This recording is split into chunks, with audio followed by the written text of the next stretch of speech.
Welcome everyone to Caleb Watches Movies, the channel where I, Caleb, randomly select one of the many movies that I own and I watch and review them for you. But today it's not about picking just any old random films off of my shelf. No, today we are talking about one of the biggest and best franchises that has ever existed in the history of cinema. The Marvel Cinematic Universe to this day has grossed over $18 billion. Now I love superheroes, I love superhero movies, I love reading superhero comics. I never would have thought that there would have been any type of franchise that would have grossed that much money. And looking at the overall caliber of the films that they produce, it's a dead giveaway. This franchise, with their attention to detail, their casting, the directors that they get to direct their films, it's just absolutely stellar. And we are coming up on the end of Phase 3 of the MCU, ending with, of course, Avengers Endgame. And I absolutely cannot wait for it. I need to know what's going to happen to these characters and how certain characters are going to come back. So to honor Avengers Endgame being released in a couple of weeks, and with the ending of Phase 3, I thought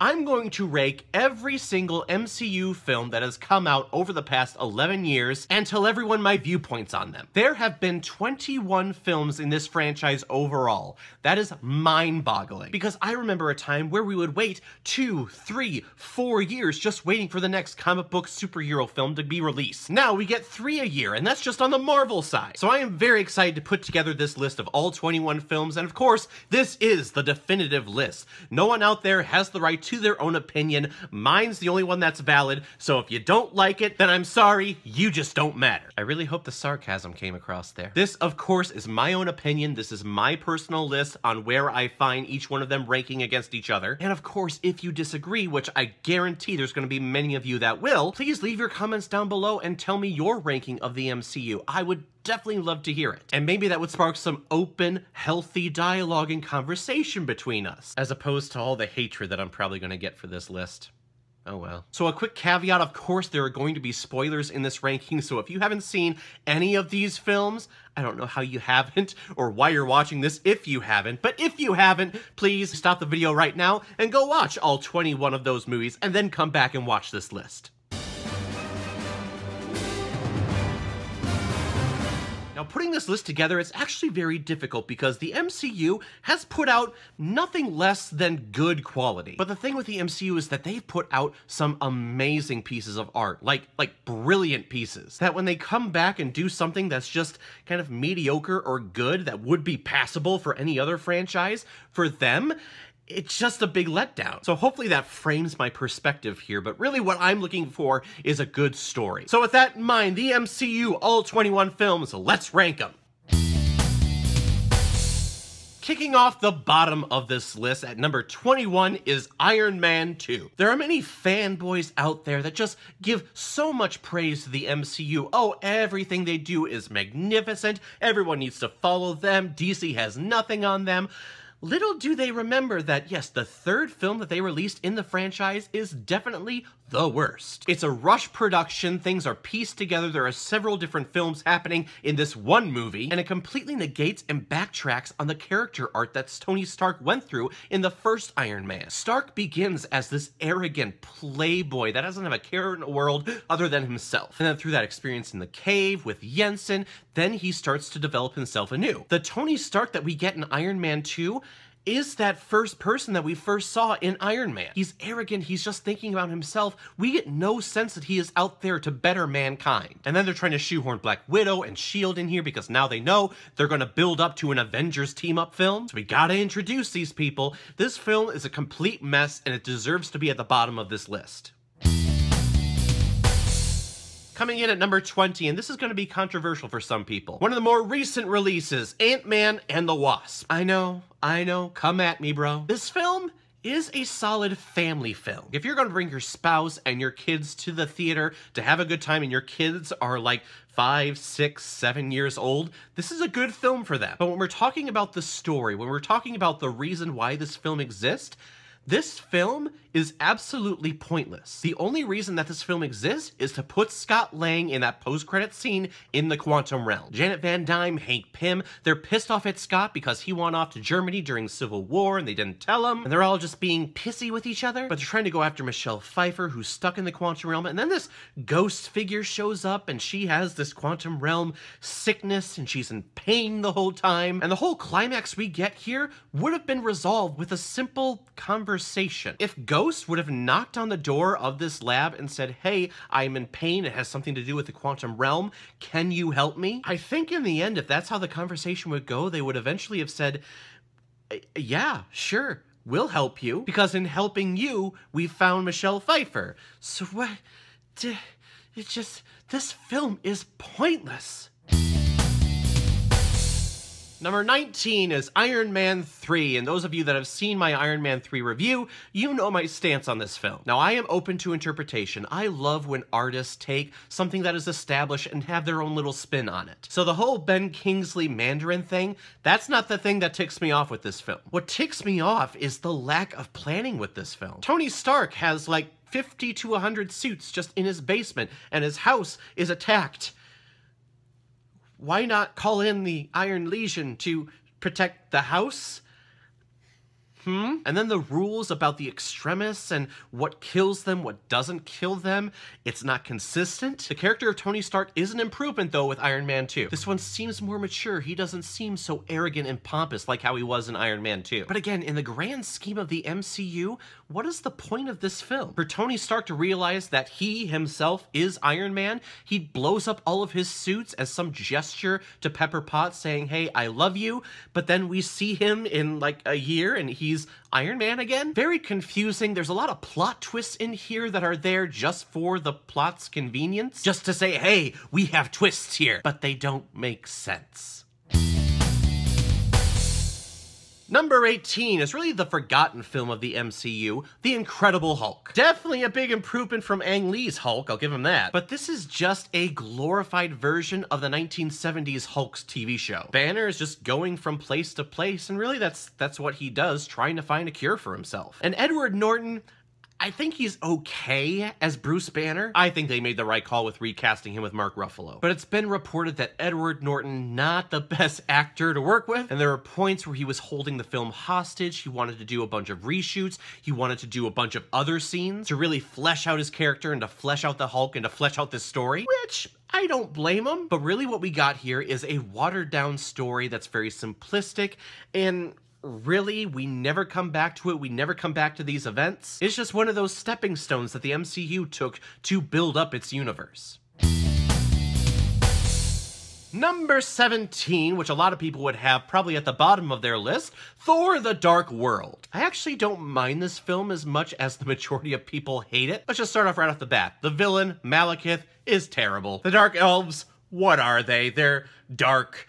Because they're dark, they're evil. We get it. Yes, they're all in black. It's just, let's move on already. But what we get from Chris Hemsworth and what we get from Tom Hiddleston, especially when they're interacting with each other, I absolutely love. When they're in the ship and Loki's giving Thor shit because he can't fly the damn thing, that's perfect stuff for me. The downfall, of course, to the Thor franchise, at least for the first two, is Natalie Portman. I do not buy her in that role at all. She's saying all these scientific words and yep, they're in the script, but how the line is interpreted and how it's delivered, I can tell that you're just reading the script.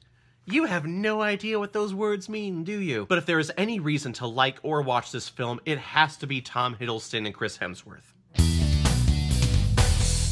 Chugging right along with number 16 comes Avengers: Age of Ultron, a film that probably should have been a lot longer than what we got, because you can tell Joss Whedon had so much that he wanted to say with this film, but the studio was like, no, we gotta cut this down a little bit because we need to make money. So you can either have the Hawkeye storyline or the Thor bath storyline. Well, let's go ahead and cut that magical bath that he takes. Still don't know how he got there, what that even did. But I do like what we got with Hawkeye, because I actually really like Hawkeye. This film just has a sense of arrogance to it because they know they had a major hit with the first first Avengers, that they're like, well, we're putting everyone together again. We know this is just gonna make tons and tons of money, and it's just gonna be awesome just cuz. And yeah, a lot of the scenes are really cool. It's really nice seeing this group of characters back together again. But the whole storyline with Ultron and the whole reasoning why he becomes bad and tries to exterminate the human race is just thrown in there. I was hoping to see Ultron learn that the human race is terrible and deserves to be extinct. Tony and Bruce, they're doing research. They're trying to harness the power of Loki's staff, trying to develop a type of interface with the Mind Stone and Ultron. And they try for 3 days and nothing works. And then Tony's like, yeah, just keep running tests. I'm gonna go to the party. And then like 5 minutes later, it works.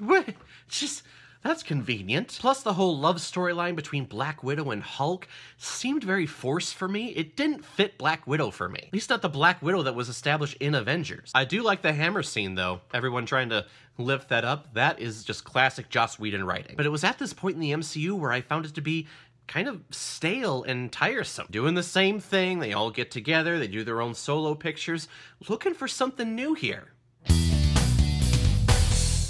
Number 15 comes the original Ant-Man, a film that had such trouble behind the scenes with Edgar Wright leaving. Really wanted to do that over a series of like 6 or 7 years. Because his vision didn't fit with the MCU, he had to leave. Which is a real shame because I hate seeing that happen to someone that has been nurturing some piece of art for so long. But in the grand scheme of things, I really like what we got here. This is a very small, contained story, very fitting for Ant-Man. Instead of trying to save the world, we are just trying to save this company and trying to prevent this evil suit from falling into the evil wrong hands. But I really like the humor presented here. Paul Rudd, Michael Pena, they are fantastic. The plot is, it's a little confusing. Why they just can't have Hope do the whole heist herself? I don't know. But it gives us Scott Lang, which I am totally okay with. Number 14, the most recent MCU film, Captain Marvel. A film that, for whatever reason, is littered in controversy. Why? I don't know. If you like a film, you should have the right to say, I like this film. Same thing goes if you don't like a film. You should have the right to say, I do not like this film. The trick is when you're throwing your opinion and forcing it down everyone's throat. There are some people out there that will go out of their way to tell you who liked Captain Marvel that they hated it. It's wrong, it's bullshit. To those people out there that do it, I say, dude, get a life. And to those people out there that really do like this film and have people constantly telling them how much the film sucks, my advice to you is, well, welcome to being a fan of Batman v Superman. Oh, I was told non-stop how much that film sucks, even though I love the shit out of it. But enough about the trolling. My thoughts, I like this film. And I actually really like Brie Larson as Captain Marvel. As opposed to having someone who is emotional and wears their emotions on their sleeve, we get a very stone-faced and a very stoic character, which I really like. That's something that we typically don't get when it comes to female characters, especially in action films. The CGI used to de-age Samuel L. Jackson is absolutely beautiful and mind-boggling. It looks seamless. And I like the role reversal we get with the Skrulls and with the Kree. Because I kept thinking, from my memory, I thought the Kree were assholes. Oh, there we go. Ben Mendelsohn, I actually like in this film. Typically, I just think he overacts like crazy, but I actually liked him here. And Goose, how can you not love Goose? Goose is the best character. Second best character in the whole MCU. He's just so adorable and terrifying. But the detriment to this film is, again, its story. I think what the creators were trying to do with this film was they were trying to do an origin story, but kind of turn it on its head. Instead of us seeing the origin of this character and how they got their powers and why we should care about this person to see what kind of a person they are, they totally neglect that. Instead, they start her off as Captain Marvel, already with her powers, and we really get no sense of who this person is, who she was before she got these powers, and why we should care about her. But I am very excited to see where they take this character farther down the road. Number 13, and this is going to be very controversial, Captain America, Civil War. Oh god, let the comics rein in. I watched this film twice when it originally came out, and I was let down by it. Because this film has a lot of really cool things in here. The airport fight scene, that's like me when I was a kid playing in my toy box. Heroes against heroes fighting each other. It was awesome to watch. But then I sit back and think about, okay, what is the point of this airport fight scene? What are the stakes here? And when you come down to it, there are no stakes here. You can try to find stakes with Black Panther trying to kill the Winter Soldier, but he's telling Black Panther, I didn't kill your father. And instead of backing down and going like, okay, let's talk, no, I'm just gonna keep trying to kill you. And I get it, it's rage, his father passed away, but I don't know, this seems overblown. And the title of this film is Captain America: Civil War. And when it's titled Captain America, your titular character, should not be like third from the bottom. Because I think this is more of Iron Man's story. At least the whole story arc, it's really Tony Stark here. And then we have the quick introduction of Peter Parker and Black Panther, two characters that I thought were amazing in this film. They're completely outshining Captain America, who is the titular character. I guess really my main problem with this film, if it was called Avengers: Civil War, I wouldn't have any problems with it, and this would be much higher. But this is Captain America: Civil War, so let's have a Captain America story. I do not feel like we got one here. And here's the real controversial part here. I felt that this whole story of Captain America: Civil War had already been done earlier that year, and in my opinion, better, in Batman v Superman: Dawn of Justice, the Ultimate Edition. We're introducing characters without their own solo film. Batman v Superman did it, this film did it. However, people say that Batman v Superman did it terribly, and it was amazing in Civil War. They did the exact same thing. You have a Weasley little character in the background pulling all of the strings, making these people fight each other. It's the same movie, it's just one has more humor in it, so it's more liked by people. Oh boy, now this list is totally invalid to a lot of my viewers out there. I'm sorry, this is my opinion. If you disagree, go ahead and leave it in the comments section. Number 12, Thor. The original that I really enjoyed. And it was such a big surprise at the time because we had no idea how they were going to incorporate this magical world into the real life world that we had with Iron Man and the Incredible Hulk. Magic hammers, portals, gods. How are they going to do it? And then they get a director like Kenneth Branagh who specializes in good old Shakespearean fun. Because the story of Thor and Loki, it is very Shakespearean. Kings, betrayal, deceit. That sounds like Hamlet and Macbeth for me. And I think it's a great introduction for these characters. But of course, we were introduced to Natalie Portman as Jane Foster and... Hi, I'm a scientist, but I think you're very hot. That's her character. But I really like this film, and I think it was a great step forward for the MCU in Phase 1. Number 11, we're at the halfway point. We are getting closer there, guys. And we're talking about Guardians of the Galaxy, a film that is widely, universally loved. Everyone I listen to, podcasts, YouTube shows, everyone says Guardians of the Galaxy, it's one of my favorite films, one of my favorite comic book films of all time. It reminded me of when I watched Star Wars, the original Star Wars, for the first time. It's a fun space opera journey with a cast of characters that you never thought would work. No one in a million years thought a tree and a talking raccoon and a WWE wrestler would be the talk of the MCU. If you say that you did, you are lying to yourself. Because I remember when they did their slate and announced Guardians of the Galaxy at San Diego Comic-Con, everyone went, yeah. What? But I love this cast of characters. Chris Pratt, Zoe Saldana, Rocket Raccoon Groot, and my favorite character in the MCU, Drax. This guy is freaking hilarious. It wouldn't go over my head. My reflexes are too fast, I would catch it. Man. This film, however, does suffer, as the majority of MCU films does, with a very weak villain. I'm in black, doing evil things. But that's okay because we see great relationships here with the whole Guardians. I absolutely love this film. Again, it made me feel like a kid again watching Star Wars for the first time.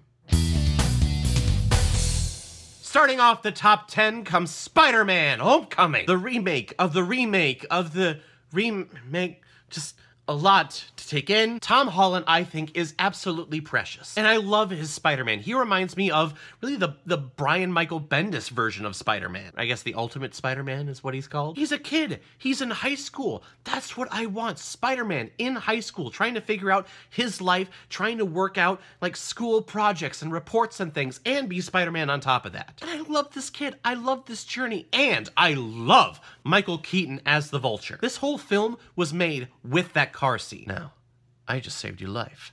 What do you say? Thank you for saving my life. You're welcome. Now, you get in there and show my daughter a good time. Just not too good. The man is perfect. He is absolute gold. Obsessed with flying creatures, though. But this is a Spider-Man that I have been aching for, and I absolutely love seeing him on screen. It's absolutely delightful.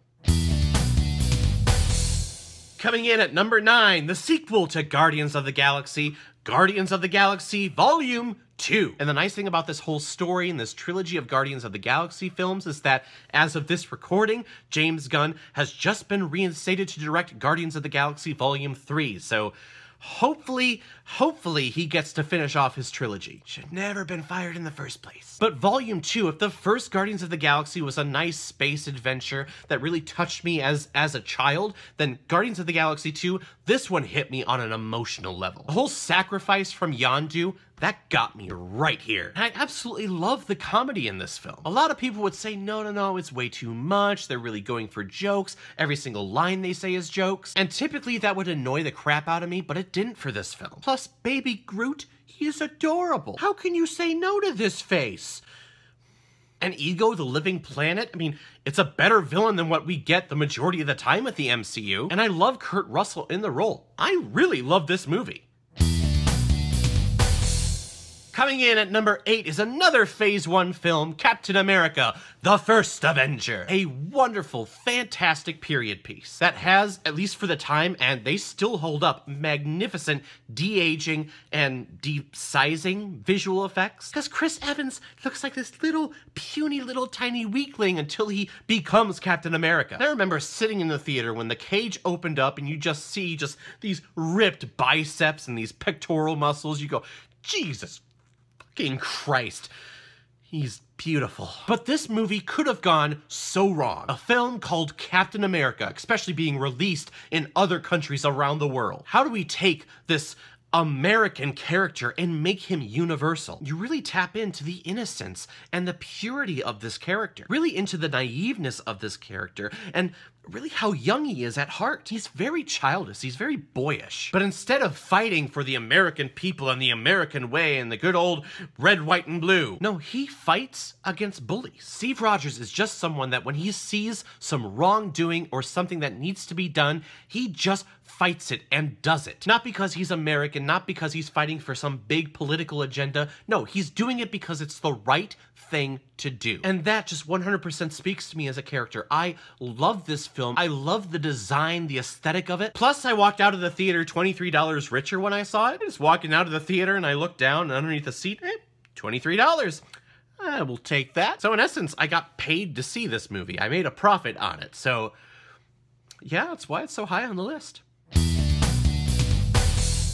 Number 7, probably another controversial pick, Black Panther. Now let me start off by saying I really like this film. This is a very, very good film. The design aspects, the performances are magnificent. Michael B. Jordan as Killmonger is one of the best villains in the MCU and one of the best performances out of the entire MCU. His reasoning for doing what he does in the film, I absolutely back him. The use of female characters, not just as something, to fight or to save, no damsel in distresses. No, these are actual women who are Kingsguard, and they are badass, and I love seeing that. I love seeing women portrayed in that way in a film. I just think the weakest point of this film is our titular character, Black Panther. This film really highlights everyone else around him, but when it comes to his arc and his character and his reasonings, they really don't change ever. It's not much of a journey that he goes on, which is why this film ranks where it does. It's a very important movie. It's the first superhero comic book film to be nominated for Best Picture at the Oscars, which I'm torn on because, yes, finally, the superhero genre is validated. We finally got one in there. Just really, Black Panther's the one? My vote would have been for Wonder Woman last year, but, well, I'm not part of the Academy, so that's how that goes. Number 6, the film that everyone thought would not happen and could not happen, but was pulled off wonderfully, The Avengers. We had never seen this before, where you take all these franchises, all these big superhero characters, and you plug them all into one storyline. How are their egos going to compete? Quite well, actually. The strongest aspect of this film is its story, is its script. And Marvel Studios, Kevin Feige, they went to Joss Whedon, they already had a script in mind, but it was definitely, it was not good. So they went to Joss Whedon, they said, hey, we need you to write Avengers, and if you could, please direct it. And they gave him 3 points to hit. We need our characters introduced in some sort of way, we need a middle fight scene, and we need a big climactic end battle piece. And from there, Joss took the reins, and this is what we got. Amazing what happens when the studio kind of backs off and lets the artists do their work. And everyone has equal sharing time on here. Everyone has their own scene with each other. I absolutely love it. And that final battle scene, you get your money's worth from it. All I will say is that I remember going to a very late showing opening weekend of the Avengers with my wife, and we typically don't do very well going late at night to films. We get very tired and bored, and sometimes we nod off to sleep. But I remember us both being so engaged with this film. We got out, it was like 1:30, 2 o'clock in the morning, and it didn't feel like that to us. This film was thought as an impossibility. It's a very important film, and it's really one of the reasons why the MCU is what it is today. Here we are in our top 5, and starting things off, I have Doctor Strange. An origin story that spoke to my heart. One, because I absolutely love Benedict Cumberbatch. He is one of my favorite actors. I love his acting style. I love that he is very focused on the word, the written word, the script, and I love his characterization of Doctor Strange. Yes, it's very reminiscent of Tony Stark. He is this arrogant dude who kind of becomes humbled through his injuries and humbled through his training, but he still holds on to his arrogance, and I love the way that his fighting style is not with his fist, it's with his mind. And it's rare that we see an action star, a superhero that does that. It's not, how can I make this punch seem really, really cool and really, really effective? If I know what to do up here so that I don't have to punch, that's an effective fighting technique. And I love seeing that. And I love Tilda Swinton as the Ancient One. I remember this film getting a ton of flack because they didn't cast an Asian in the role of the Ancient One. Hollywood's whitewashing again. Which my viewpoint on it was, okay, would you want an Asian character stereotypically placed in a role called the Ancient One, like how they stereotypically are throughout all of cinema? No, let's do something different. And how cool is it that we have a woman in this role? No one was talking about that. And it's Tilda fucking Swinton, who is one of the best actors and actresses on this planet. I love her as the Ancient One. I love Benedict Cumberbatch here. I like Chiwetel Ejiofor as Baron Mordo, one of Doctor Strange's major villains, but he's not a villain in this film. But we see the seeds planted. I love this film at a time where we get so many different origin stories. This one comes out of the woodwork and blows my mind. I absolutely love it. Number 4, where this whole thing started, Iron Man. One of the best films of 2008. A well-written film that really no one was giving the time of day. Iron Man is one of Marvel's B characters. Sure, everyone's probably heard of him, but no one really, really cares for him and really likes him. Plus, you're bringing in this guy, Robert Downey Jr., who has a history of substance abuse and history of just doing terrible things. What a perfect character for this guy to play. A guy who is trying to redeem himself, to pull himself out of the muck that he's plagued himself with for so many years. And that's his transfiguration from this arrogant playboy into this person, this philanthropist that cares about helping and saving and healing people. Eventually, we got this Tony Stark back with Avengers, and then later on in Phase 2 and Phase 3 of the MCU. But when you go from this film to Iron Man 2, it's just, they're two different people. Let's stick with this guy that we got in the first Iron Man. Jeff Bridges, Ironmonger. It's a weak villain, but this film started off the MCU. We wouldn't have it today without Iron Man. Absolutely love this film, and it definitely deserves to be in the top 5. Number 3, and it hurts me, it pains me that I can't put it any higher, but it absolutely deserves to be near the top of the list, Thor Ragnarok. What a wonderful, delightful surprise. We've had 2 solid, okay attempts at this character before, where we establish, yes, he has this bravado and this way about him and his delivery and all of these ancient myths and magic and worlds over here, just boring. Director Taika Waititi just said, you know what? This character, this world, let's just go nuts. Let's really embrace the absurdity of the cosmos in the MCU. And what we get is a masterpiece. A masterpiece when it comes to design, when it comes to performances, and when it comes to comedy. The comedy in here it's so delightful. Hello, my name's Korg. This is Meek's dead. And what a delight to see Chris Hemsworth finally let loose, because that dude is a funny son of a bitch. Then we get introduced to characters like Tessa Thompson, who I absolutely love, and then we get a little hint of the Hulk in here. We don't focus at all on Earth. We're all in the cosmos. We're going to planets. We're going to crazy shit. I love it. This film is magnificent. It is one of the MCU's best. I really wish I could put it higher. I just can't, because these other two films are just slightly better. Coming in at number 2, and number 1, number 2, they are interchangeable for me. They keep flip-flopping back and forth, but in the end, this is what I've settled on, at least for the majority of the time. So at number 2, we have Avengers: Infinity War. A film that just is mind-boggling to see how it unfolded and how it actually happened. All these characters getting enough and proper screen time, working together, interweaving their story arcs. It's wonderful to see. The Russo brothers, it's almost an impossible task, and they pull it off. And they provide us with the best villain in the whole MCU, Thanos. And what I really like about this film is that it's not our hero's story. This is Thanos' story. He is our protagonist. He is the one that we are following along this journey to see if he completes. And boy, does he complete it. And he has great reasoning for doing all of these villainous, evil things. Our resources in this world, in this universe, are finite. If we cut our population in half, 50% at random, this universe will be a better place. And he's not wrong, but this film, just seeing it last year, it still resonates with me. And there is a reason why everyone is so hyped up to see Avengers Endgame. It's because of this and the last 10 minutes. The snap and who disappears, it's so shocking. And I felt like I wanted to be in tears when I originally saw this film, but I was just in awe and confused as to what was happening. Are we really doing this? These people are really dying? Black Panther? Spider-Man? Groot? Really? Okay. But I think what puts it at number 2 for me is that this does feel like a two-parter. Even though this is Thanos' story, and where this ends, it completes it, this film still hinges on how good Endgame is. Because we know that characters are going to come back. It's just seeing how we get to that point.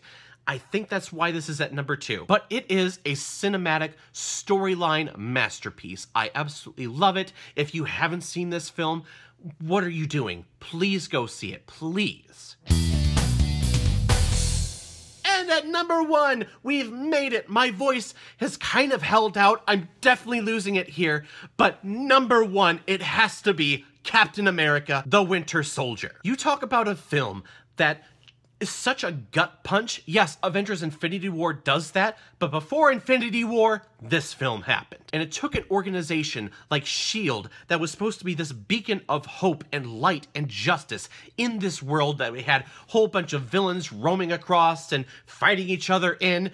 It took that and crumbled it to the ground. Chris Evans is magnificent as Captain America. I love how they use him here. That opening scene on your left and him pulling out the list of things that he needs to catch up on is wonderful. That is Captain America. But this film it's not a comic book film. It's not a superhero film. This is a political thriller. And they get clout in this film like Robert Redford, the guy who invented the Sundance Film Festival. He is in an MCU film.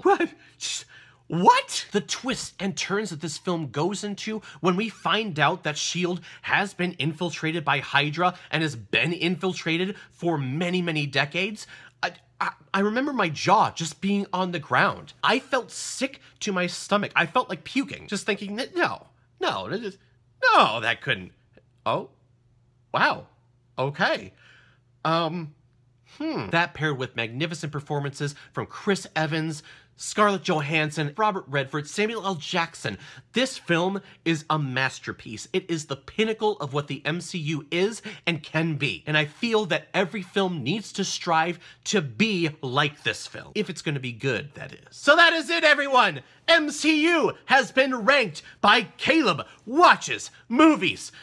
Oh my god. 21 films, that's a lot of damn films. And I hope you enjoyed yourself. What did you think about my list? Do you agree with it? Do you disagree with it? I'm sure you do. Where would you place films? What is your MCU ranking list? Whatever it is, please comment below. I'm definitely interested in seeing it. And if you like what you saw here, please like and subscribe to this channel so you know the next time I'm posting my next movie review and the next time I'm doing my next trailer reaction. So everyone, thank you for sticking with me with my ranking of the MCU. I will see everyone with Avengers Endgame, and who knows, maybe I'll do another one of these in a couple of years and there'll be like 50 films to rank.